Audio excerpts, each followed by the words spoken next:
this is with the pot set to 10K.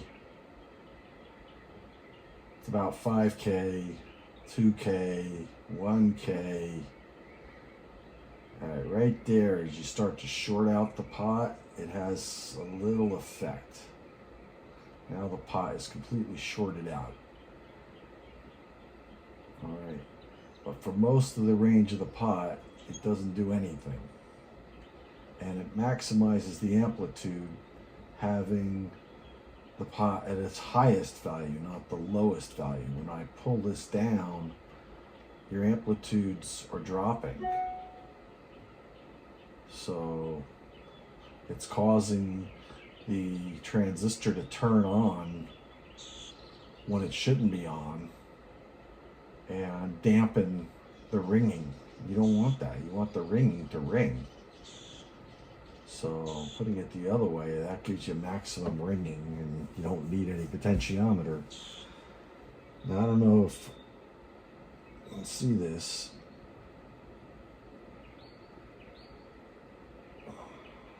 All right, that's 3.56 megahertz. It flashed up there for a second. I'm just moving the trigger over.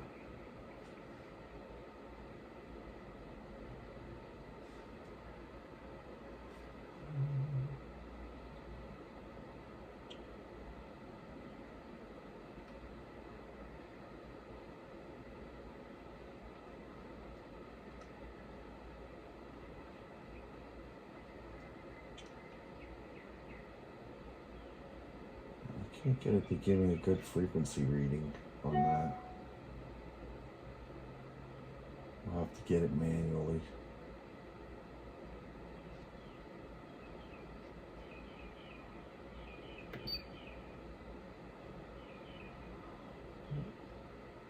It's about,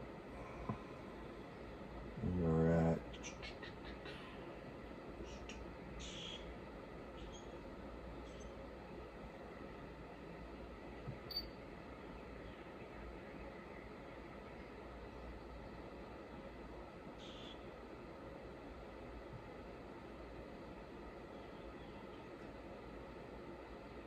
50 nanoseconds per division.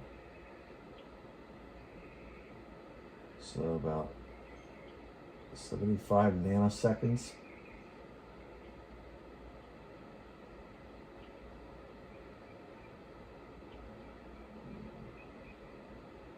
Cycle.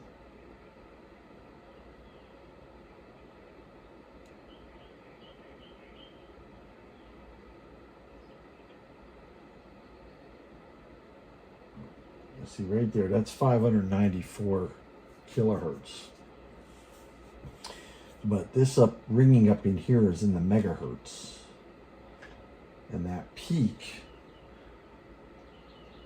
depends more on voltage than anything else. If I increase my voltage to 13.5, that goes up a bunch. This is 12.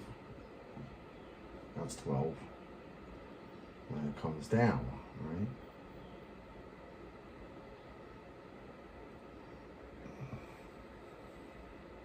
Now your peak is at 63, peak to peak. 13 volts, so I don't have my high voltage probe to look at hook up to the oscilloscope so I can look at the dome and look at the actual high voltage coil. Should have Charlie, when he winds the long Tesla coil, that at about 20-30 turns, put a tap so you can grab it with an oscilloscope and see what's going on. But yeah, it's basically a flyback where this comes down. This is the transistor turning on. When the transistor is turning on, that indicates the base is got current driving into the base of the transistor, which means the tall Tesla coil, the high voltage, is negative. So when the transistor turns on, it drives the coil negative.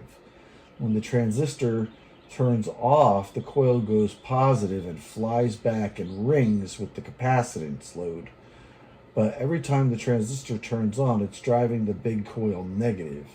It has to be negative because the current is flowing from the top of the coil into the base of the transistor at the bottom of the coil.